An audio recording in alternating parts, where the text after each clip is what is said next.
En abril del año 2023 se estrenó la película El exorcista del Papa. Un nombre muy elegante para una película que mezcla varias cosas: acción, aventura, asuntos demoníacos y la figura de un exorcista. Sí, Russell Crowe, el famoso actor de acción, el tipo rudo, presenta a un exorcista. Y ese exorcista es ni más ni menos que Gabriel Amorth, el exorcista de la diócesis de Roma y por consiguiente también del Vaticano. Un tema que durante mucho tiempo muchos amigos del auditorio me han solicitado. Las personas han pedido que hablemos acerca de Gabriel Amorth. Y es un tema complicado, por muchas razones. Y además es un tema del que se debe de hablar con cierto cuidado y cierto respeto. Por supuesto. Me gustaría invitarle a que se quede con nosotros, porque Ict est eo die. Hoy es el día. Comenzamos.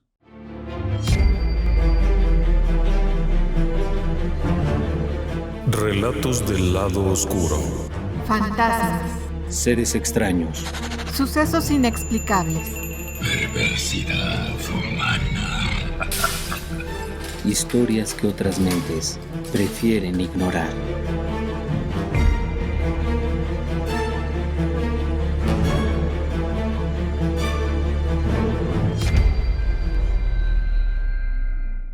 Estando en Roma, hay un sitio conocido como la Casa General de la Sociedad de San Pablo.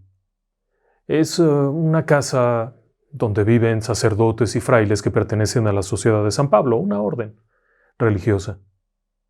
Es un sitio que tiene muchos años de estar ahí, es un sitio por el que han pasado muchas personas, es uno de esos sitios en los que hay largos pasillos silenciosos con pequeñas habitaciones, con oratorios, con una capilla muy privada para ellos y con diferentes instalaciones pensadas para estar ahí en oración.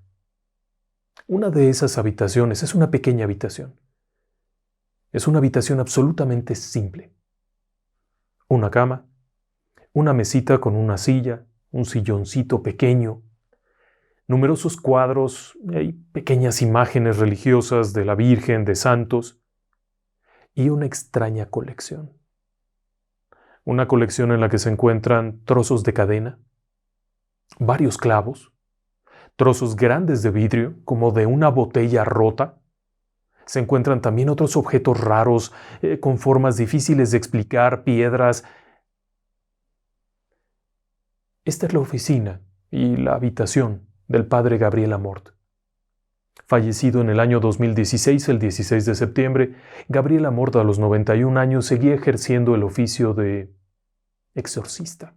Aun cuando oficialmente estaba jubilado, seguía trabajando para ayudar a las personas a salir adelante de un fenómeno que ha sido catalogado hasta por la propia Iglesia Católica de fantasioso. Gabriel Amorth era el rostro conocido de una figura a la cual se le teme, se le tacha de ignorante, se le echa de las iglesias y se le cataloga como fantasioso, enaltecidos, etc. La figura del exorcista católico. Claro, todo el mundo se burla del exorcista hasta que tiene al diablo adentro. Una de las tantas frases del buen amigo Gabriel. Pero ¿quién era Gabriel? Ahí es donde comienza lo interesante. Gabriel Amorth nació en Módena, en Italia, al norte de Italia, en 1925, hijo de un abogado en una familia acomodada. Eran personas cercanas a la iglesia, eso es cierto. Eran personas que acudían cada domingo y el chiquillo no era especialmente bueno para estas cuestiones, porque había veces que se quedaba dormido, otras veces no había quien lo parara y no dejaba de correr por toda la iglesia. Vamos, era el terror de cualquier cura que intentara celebrar una misa solemne. Lograron contenerlo. Si se portaba bien, mamá le regalaba un caramelo. Si no, papá se encargaba de ponerlo en su lugar. Italia en ese momento iba prosperando, pero muy pronto enfrentarían un problema tremendo: la llegada del fascismo. Benito Mussolini comienza a subir como espuma hasta convertirse en el líder máximo, y era un fascista, un dictador. Era un sujeto que, si bien estaba haciendo cosas interesantes en cuestiones económicas, industriales, era un tipo que no tenía respeto por la vida de nadie. Y cuando estalla la Segunda Guerra Mundial y Alemania hace vínculos con el fascismo de Mussolini, aquello se convierte en un caos. Para ese momento, Gabriel tiene 15 años. Le tocaría verlo, le tocaría ver todo esto que ocurrió, las ejecuciones, la guerra, los muertos, los cañonazos, las personas que nunca volvieron y que nunca se supo dónde estaban, los soldados que se fueron para nunca volver, que fueron a Rusia a combatir y que nunca se supo qué había sido de ellos, ni siquiera volvieron los cuerpos, nada, todo eso lo fue encontrando y encontró que había una perversidad en esto, como nunca se había imaginado. Algo que poco se menciona es que el respetable padre Gabriel Amort fue partisano.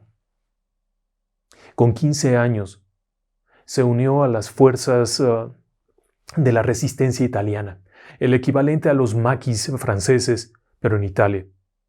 Sí. El que después fuera el famoso exorcista del Vaticano, en realidad había sido un partisano que participó, que estuvo allí en los combates, que estuvo ahí. Nunca mató a nadie.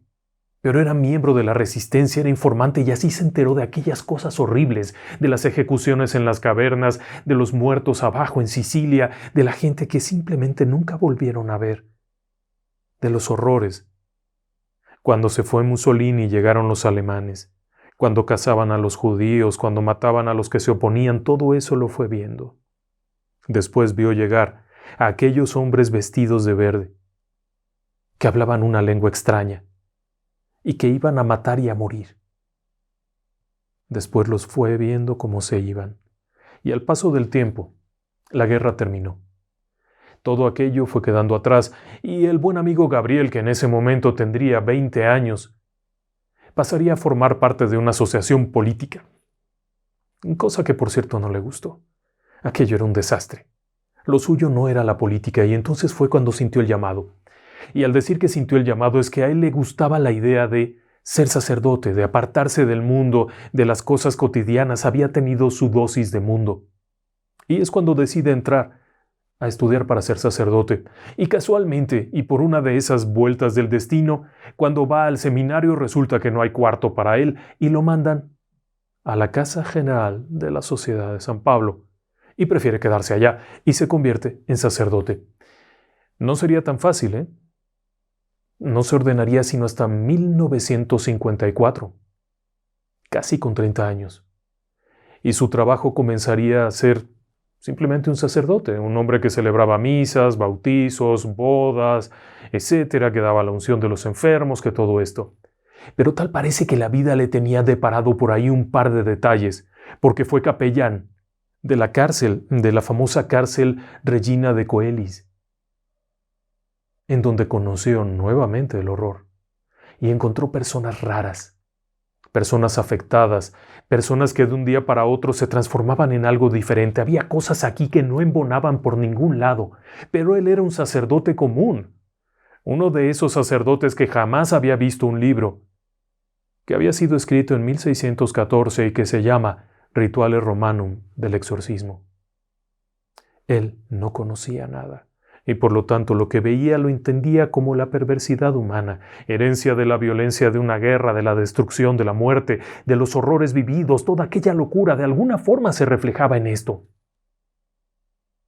Y sí, pasaron muchos años.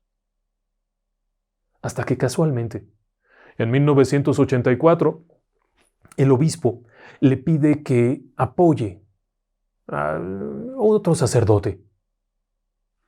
Él dice que sí.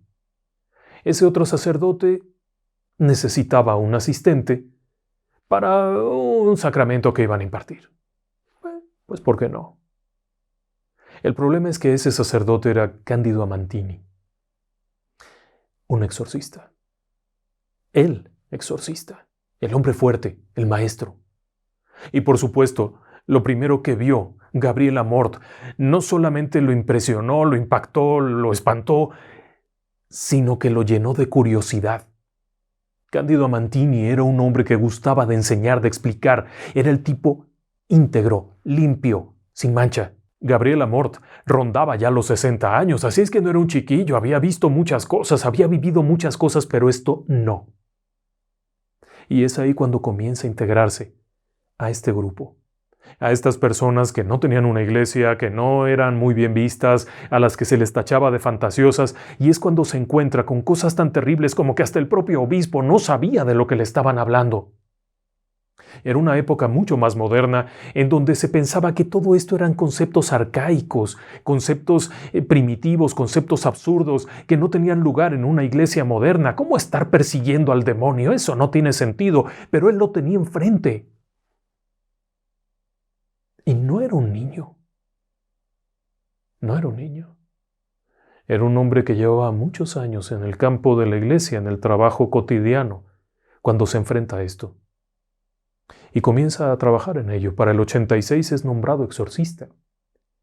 Y en 1992, cuando tristemente Cándido Amantini, el maestro, fallece, el que se queda de titular es Gabriel Amort, quien por cierto ya tenía un historial enorme por sí mismo. En 1990 había creado la Asociación Internacional de Exorcistas, un grupo cuyo objetivo era unir a estas personas, porque no podía ser que hasta los echaran fuera de las iglesias. Si un exorcista pedía permiso para celebrar un ritual de un exorcismo en una iglesia, normalmente le cerraban las puertas. Se enfrentaban con críticas, con burlas, por tratar de ejercer este sacramento.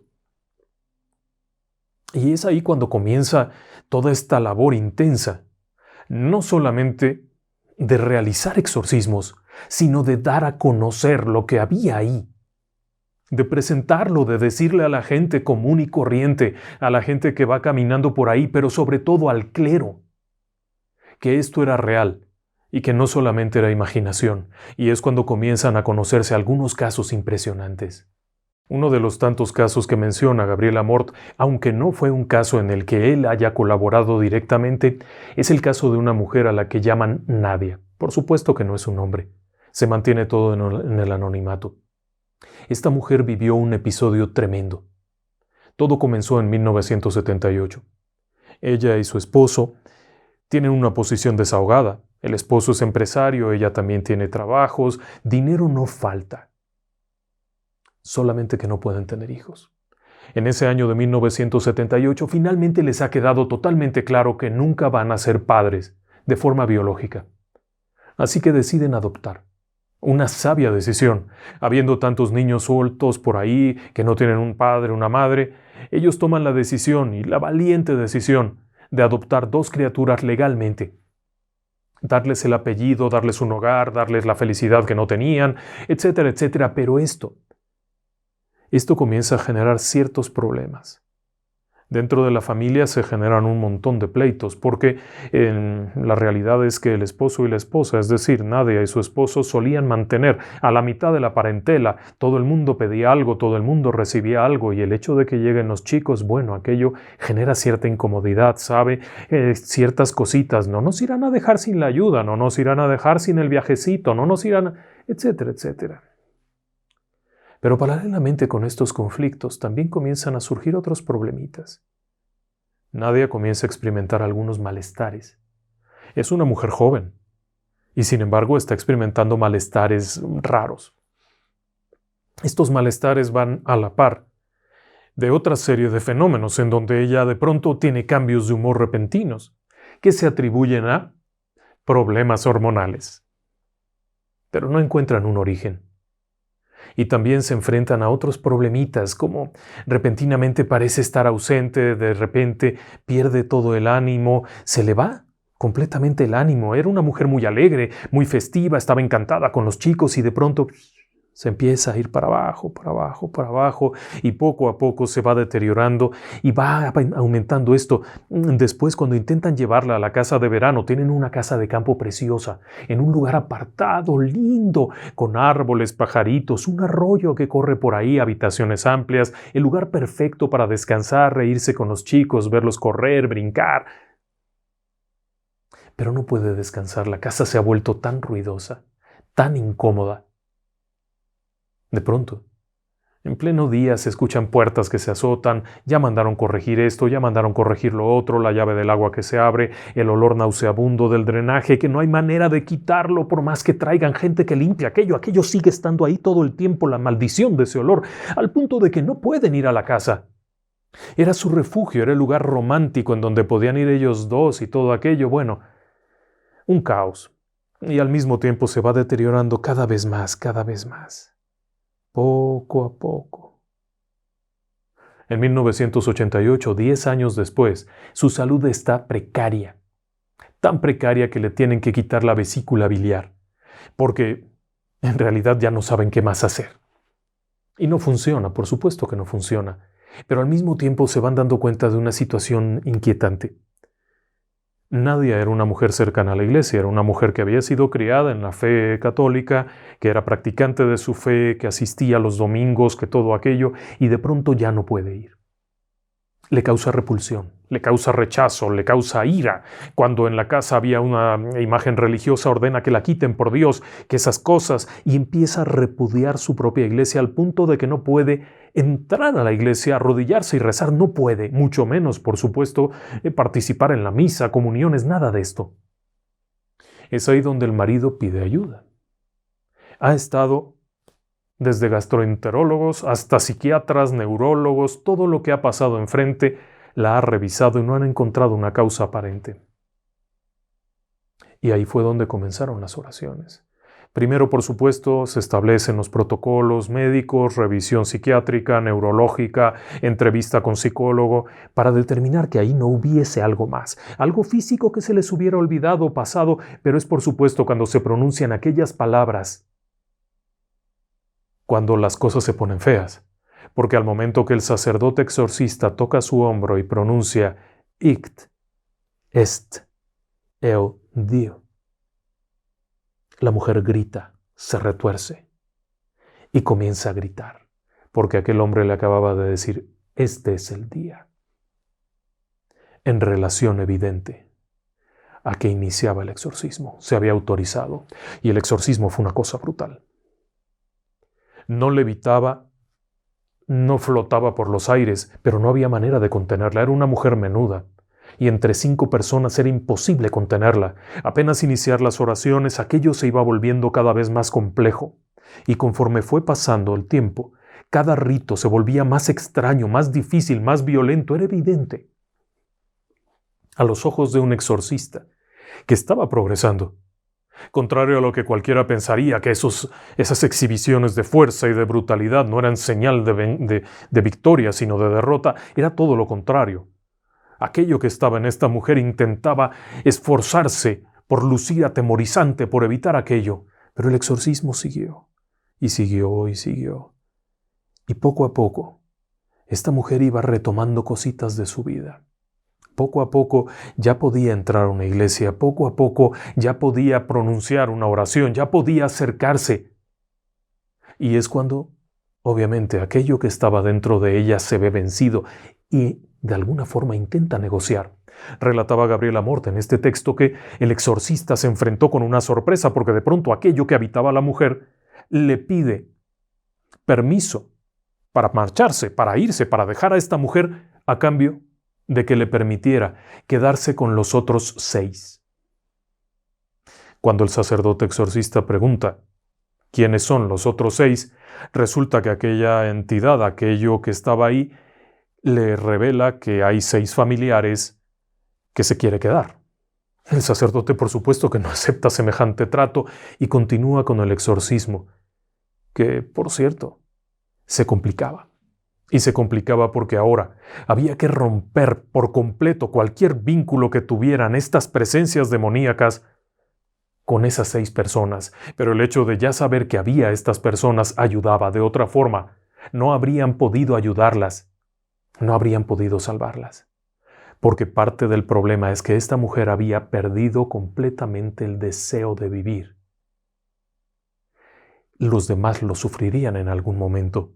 Finalmente, y después de 3 años constantes, nadie pudo volver a asistir a una iglesia, volver a comulgar y acto seguido defenderse por sí misma.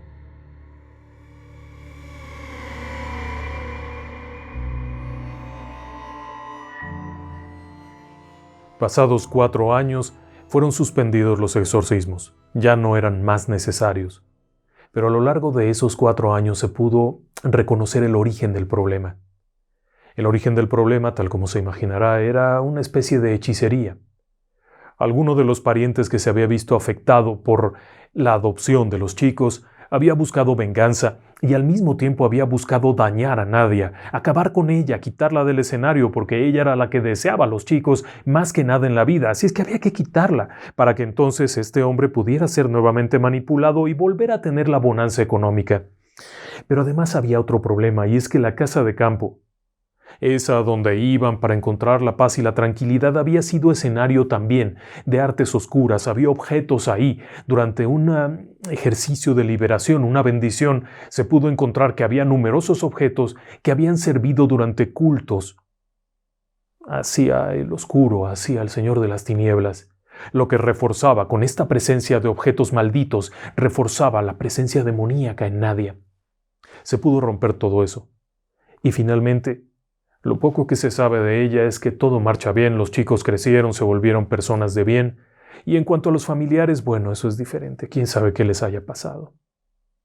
Ahí viene el punto, y es que Gabriel Amorth, en uno de sus tantos libros, porque déjeme decirle que Gabriel Amorth tiene más de 20 libros publicados, hablaba del origen y de la forma en la que atacan estas entidades demoníacas a las personas, de la manera en la que puede quedar una persona afectada. ¿Y cómo se manifiesta esto? De acuerdo con el padre Gabriel Amorth, el ataque demoníaco versa generalmente sobre 5 puntos. El primero es la salud. Afectar a la persona en su salud, disminuirla, reducirla. El ataque puede principalmente afectar a la cabeza. Dolores de cabeza horribles, alucinaciones, sensaciones, cosas de ese estilo, al estómago, descomponiendo a la persona horriblemente y llegan a arrojar objetos que nunca tragaron y sin embargo los arrojan. Esa extraña colección que tenía Gabriel Amorth en su habitación eran producto de eso, durante un exorcismo de liberación, haber vomitado objetos como clavos, cadenas, piedras, vidrios y hasta animales. Producto de esa posesión. Claro está, que no es lo único. Hay otras formas en las que se afecta el cuerpo, por ejemplo, la sensación de piquetes, la sensación de heridas, la sensación de insectos que recorren el cuerpo, pero todo ello es parte de lo mismo. El otro aspecto que afecta es el de los afectos. Una persona que está siendo afectada por un caso de posesión también puede comenzar a perder los afectos, deja de sentir afecto por alguien, cariño, empieza a ser iracunda, empieza a ser agresiva, puede lesionar gravemente a alguien porque ha perdido eso.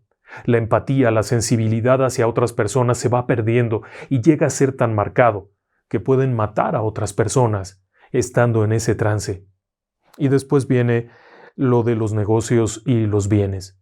Otra forma en la que afecta a las personas un caso de posesión y que no se hace tan evidente es en lo material. Negocios que se van a pique en poco tiempo, ranchos, cultivos, fincas que se van a pique, sus cosechas se pierden inexplicablemente a pesar de la experiencia y conocimiento, animales que mueren, el clásico ejemplo de la leche que se corta en el establo, los quesos que no se pueden realizar. Eso podría ser una de tantas señales. Decisiones erróneas en el caso de negocios y finanzas. Después viene la pérdida del deseo de vivir. El caso particular de Nadia es un caso en donde se afectó eso. La persona seguía teniendo un bienestar económico notorio.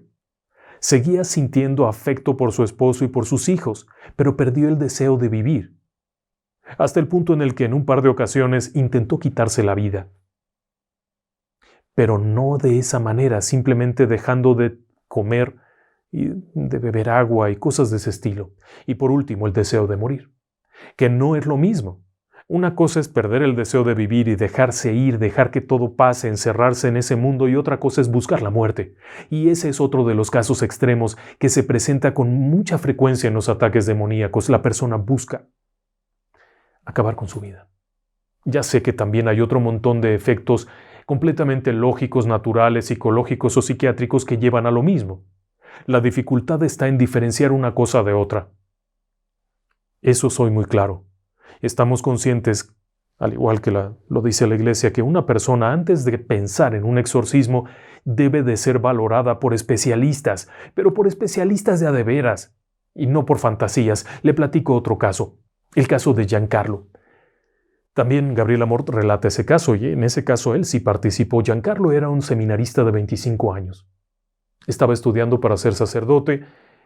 Una promesa, una verdadera promesa. Un hombre amable, entregado, siempre dispuesto, siempre con deseos de ayudar, siempre con deseos de servir, muy apegado a la iglesia, muy cercano a todo lo que esto significaba y un excelente estudiante. Hasta que de pronto comenzaron a presentarse las clásicas señales. La aversión a los símbolos religiosos fue la más notoria. Además de que de pronto se perdía en sus pensamientos, de que de pronto parecía ser otro individuo, reacciones extrañas, lo más notorio fue eso. La aversión a los símbolos religiosos, pero él era un religioso. Esa era la parte más ridícula de todo, un sacerdote, un futuro sacerdote que de pronto se vuelve adverso a los símbolos religiosos, era algo muy raro, y ahí es donde comienzan los verdaderos problemas, porque este sujeto intenta quitarse la vida de varias formas. ¿Se acuerda que una de las afectaciones es el deseo de morir? Pues Giancarlo lo buscó tan fehacientemente que un día tomó un sleeping bag, una bolsa para dormir, fue y se acostó en unas vías durante la noche.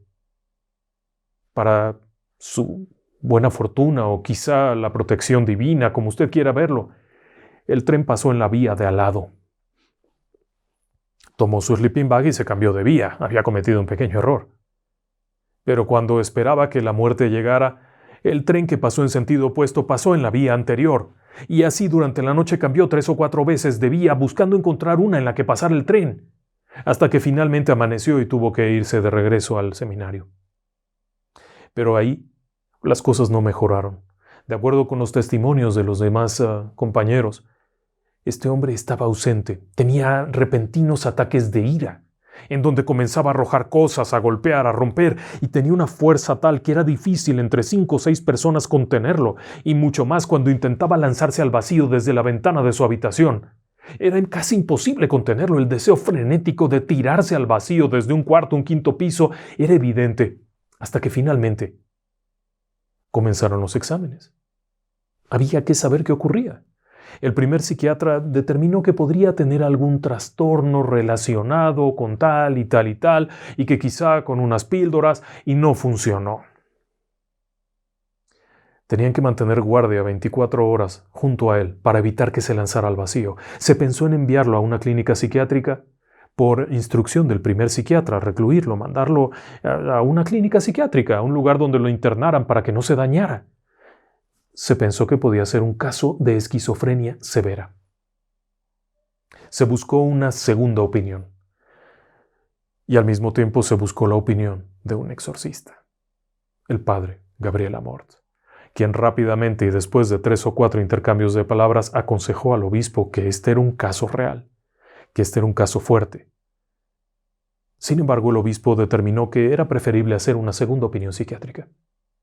La segunda opinión psiquiátrica llegó a verlo. Eran un psiquiatra y su esposa, que era una psicóloga, se sentaron a charlar con el joven, se rieron, se hicieron bromas, terminaron saliendo de ahí con una recomendación muy simple.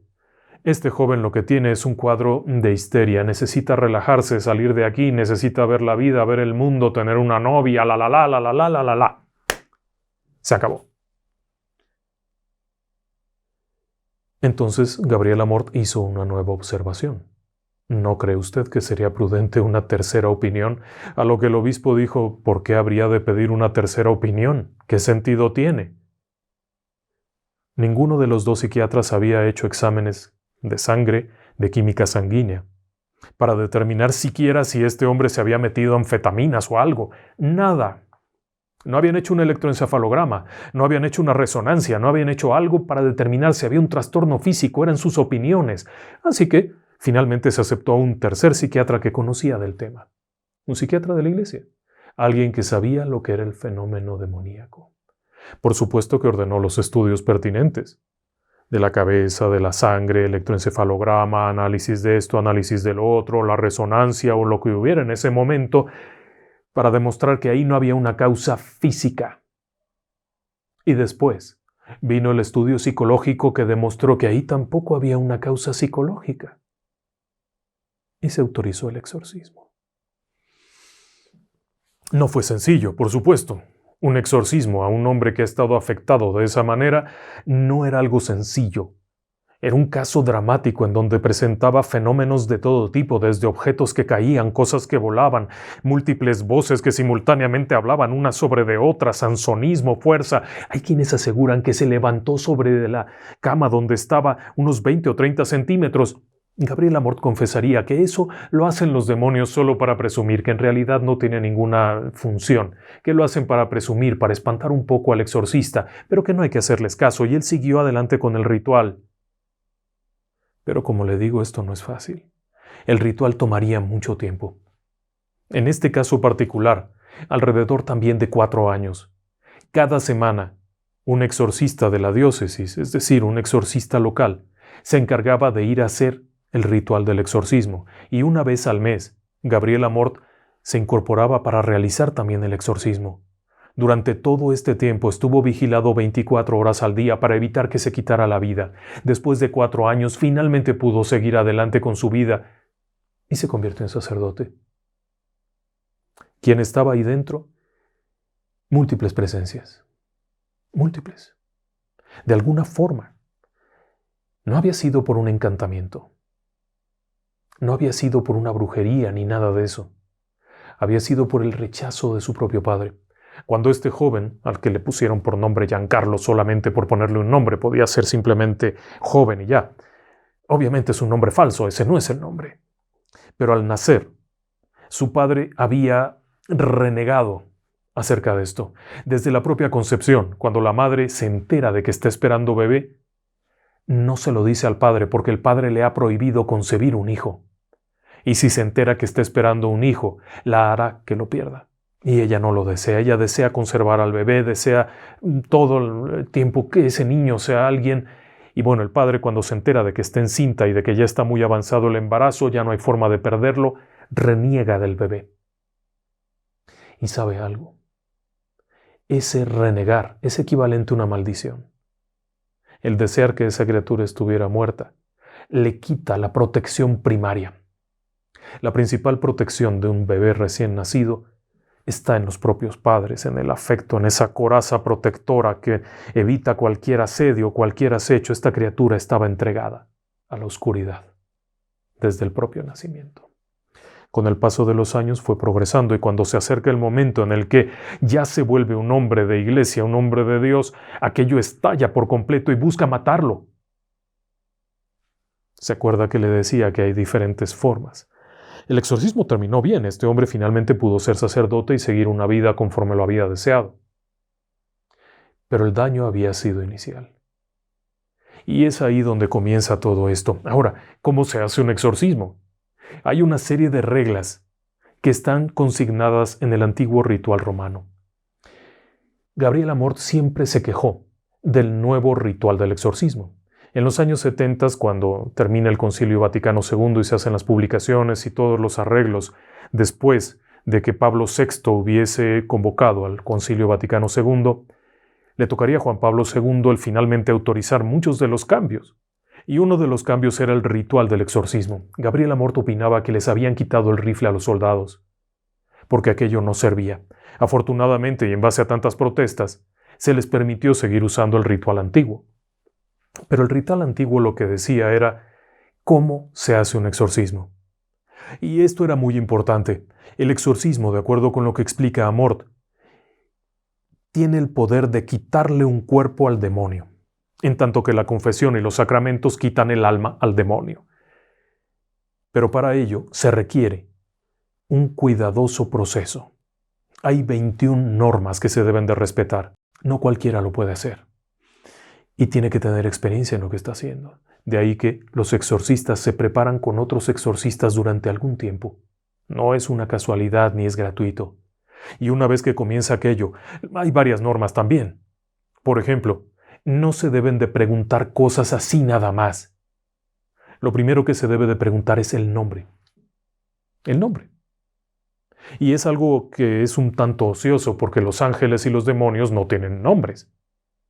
No se les asignó un nombre. Los arcángeles quizá, pero la gran mayoría no lo tienen. Así es que, ¿qué sentido tiene eso? Y explica Gabriel que básicamente cada demonio se ha puesto un nombre, o asume el nombre que la gente le ha puesto, como el Metahmereri, todos estos, asumen ese nombre para sentirse más importantes, para darse una presencia, para engañar. Y frecuentemente lo que hacen es cambiar de nombres, cambiar. Durante un exorcismo van repitiendo nombres diferentes, absurdos, ridículos, hasta que finalmente en algún momento se denota que ese es su nombre real, porque cuando se le llama responde y reacciona, y es el momento en el que se sabe que el exorcismo está ganado. No significa que esté terminado y la persona liberada, pero se le ha obligado al demonio a decir la verdad. Ese es el motivo de dar el nombre. Es el príncipe de la mentira, nunca dice la verdad, y de pronto se le obliga a decir verdad. A partir de ahí comienza ya el proceso que puede tomar años y años y años. Después de eso vienen cosas como jamás escuchar. A lo largo de un exorcismo va a mentir todo lo que pueda, va a inventar cosas, va a gritar, va a tratar de impresionar, va a intentar golpear al exorcista, a doblegarlo. Una de las reglas es: no escuches, no preguntes, no converses. Simplemente sigue el ritual. Son una larga lista de oraciones, de peticiones, de órdenes. Todo esto se tiene que seguir para evitar que el exorcista sea objeto de daño, cosa que, por cierto, llega a ocurrir con cierta frecuencia si la persona no está preparada. Un ejemplo es otro caso que menciona Gabriel Amorth en su libro. El caso de una mujer en 1974. Era una mujer de unos 40 años. Una ama de casa aburrida, vamos a decirlo de esa forma.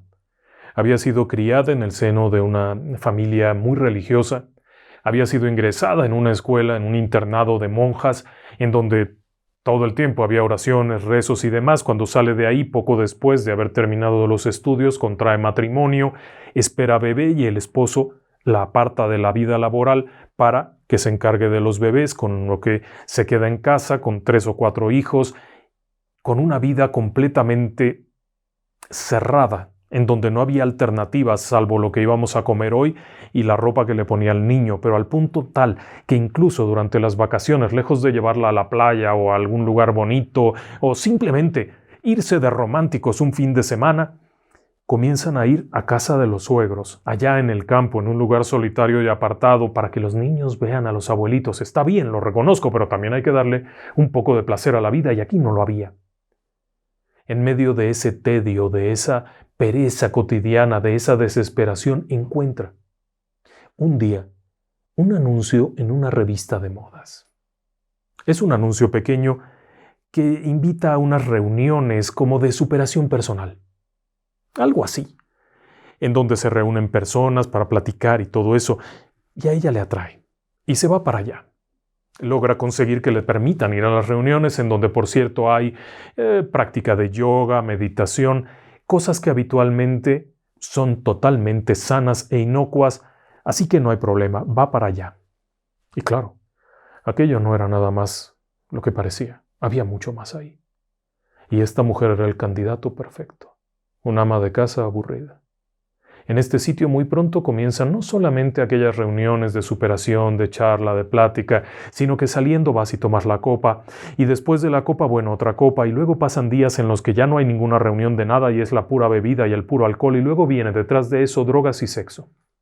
Sí, ella reconocería haber mantenido verdaderamente encuentros de carácter erótico con tipos a los que ni siquiera conocía. Y después se revela la realidad. Y se comienza a trabajar sobre los famosos pasos, los 12 pasos satanistas.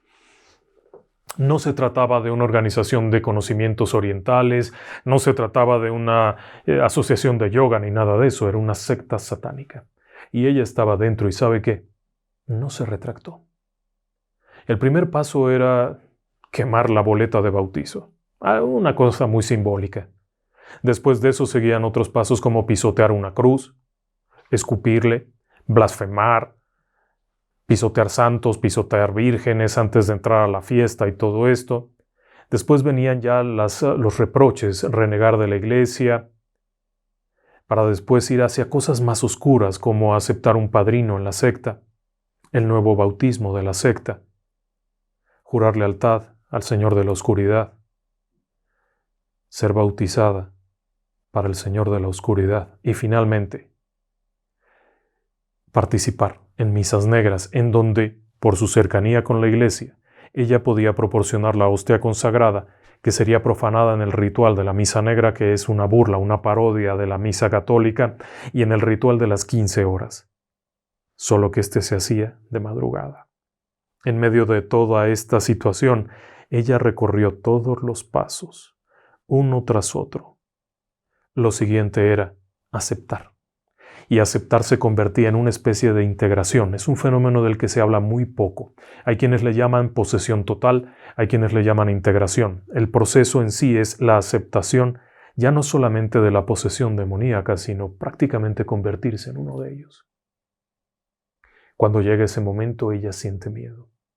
Porque paralelamente a esto que está realizando, en su casa han comenzado a ocurrir fenómenos de todo tipo, desde misteriosas sombras que llegan de pronto, a objetos que aparecen, objetos que desaparecen, sonidos raros durante la noche y adivine qué.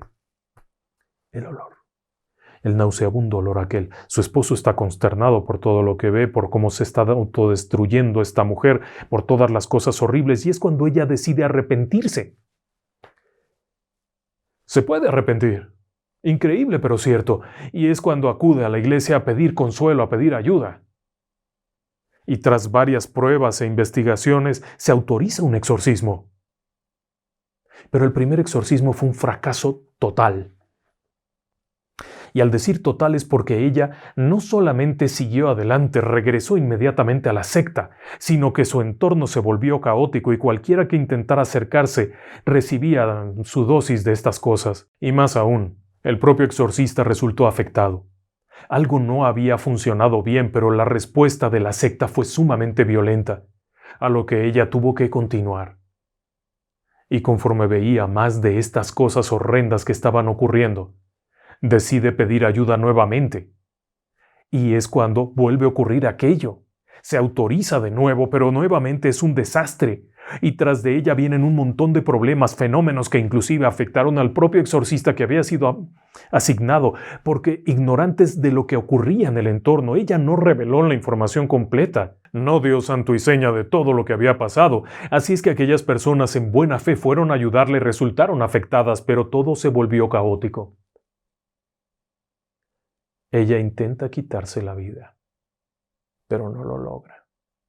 Desesperada porque sabe lo que está ocurriendo, porque sabe qué es lo que ha estado haciendo, intenta quitarse la vida, pero no puede. Porque ahora ya no es ella, ya hay algo más, y ese algo más no desea que ese cuerpo muera, desea seguir ahí, desea seguir haciendo cosas, trastornando, afectando. Es cuando llega el tercer exorcismo. El tercer exorcismo entra de forma grupal. La persona que encabeza aquello no es alguien ignorante, es alguien que ha estado ahí muchos años. Y viene la parte interesante. Se hace asistir por técnicos, psiquiatras, psicólogo, neurólogo, médicos, quienes comienzan paralelamente a trabajar aspectos que habían sido dañados por el consumo de tantas cosas. Hay que tranquilizarla, hay que evitar que intente quitarse la vida, hay que orientarla, hay que guiarla, pero al mismo tiempo hay que acompañarla porque algo que ocurría con esta secta es que apenas salía de la oración del exorcismo, inmediatamente era rodeada por este grupo de personas que parecían ser buenas personas, amigos, compañeros de la yoga y todo esto, que la volvían a llevar, quienes rodeaban por completo a esta mujer con objetos, comidas, bebidas, medicamentos, cosas que la llevaban de nuevo. Así es que esta vez, primero se atiende la parte médica y al mismo tiempo se comienza a realizar la oración de liberación. Pero no se le deja sola ni un minuto, termina la oración de liberación y es escoltada y acompañada en casa, ya sea por frailes, que se mantienen en oración y vigilantes, por personal médico, por su esposo, por familiares directos que han sido preparados para ello. De tal forma que no pueda volver a tener contacto, se eliminan todos los objetos extraños que estaban en la casa, se libera completamente, se bendice el lugar, porque había cantidades increíbles de cosas, desde pequeños libros, manojos de flores secas, cabellos, juguetes, piedras, todo esto es desechado, todo es echado a la basura. Bueno, no es cierto. no se echa a la basura. Se realiza un ritual para destruir todo aquello. No sé decirle cómo es el ritual, no lo conozco y no es algo que se haga público. Pero se realiza un ritual para liberar todo esto. Y así continúan. Cada semana hay una oración. Un exorcismo no es un evento de un solo día, como usted habrá podido notar. En el caso de esta mujer tomó 6 años.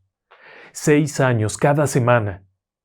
El primer exorcista, el que comenzó el ritual, murió por la edad. Y tuvo que ingresar otro nuevo exorcista y seguir adelante y adelante durante 6 años, siendo custodiada y acompañada hasta que finalmente pudo regresar a la iglesia, comulgar, confesarse y estar en paz. No está liberada, no se equivoque. Tiene que seguir luchando hasta el último día de su vida para que esto no vuelva a ocuparla, porque sabe un problema. El primer exorcismo falló. Y si fallas, el que se iba a ir regresa ahora, pero 7 veces más. El segundo exorcismo falló, y en lugar de los 7 que estaban, regresaron 7 veces más. No había lugar para equivocarse porque esa mujer moriría, punto. Por supuesto, se trabajó sobre de eso y se logró. En este caso había sido voluntariamente. Ella lo había buscado, ella lo había aceptado, ella había participado en eso. Y hay muchos otros casos. Por supuesto, nos tomaría días enteros poder platicar más de esto. Pero Gabriel Amorth tomaba todo esto y formó varios textos que son de lo más interesante. Su trabajo, según relataba, pudo haber alcanzado unos 70,000 exorcismos, no 70,000 personas.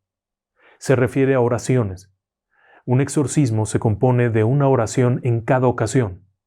No es que hubiese hecho 70,000 exorcismos de 3 años, sino que el hecho de hacer oraciones cada semana es lo que daba esa cifra.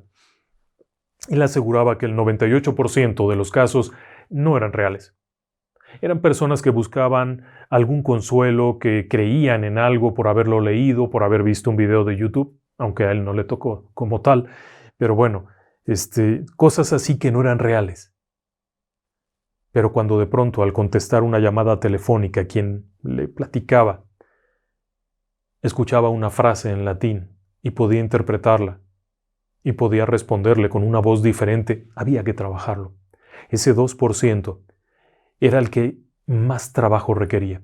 Aun cuando había 600 solicitudes por día, la gran mayoría eran casos que se podían resolver por la vía médica o simplemente asistiendo a la iglesia y buscando la ayuda dentro de sus propias prácticas, y no necesariamente con un exorcismo, pero los otros eran graves. Y una vez que se iniciaba un exorcismo solemne, un exorcismo de estos, había mucho tiempo. El tiempo no dependía del exorcista, el tiempo no dependía de la persona, dependía de allá arriba. Él sabe por qué hace las cosas y en qué tiempo hace las cosas.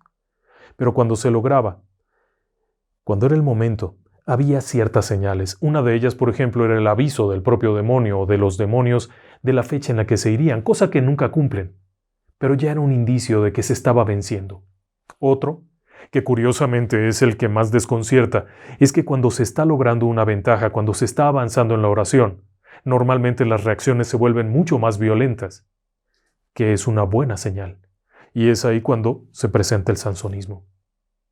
Claro está que también hay otras señales, como el hecho de que la persona vaya recuperando la salud, vaya recuperando el deseo de vivir, deje de tener impulsos suicidas, recupere su carácter de como era antes o empiece otra vez a tener bonanza económica.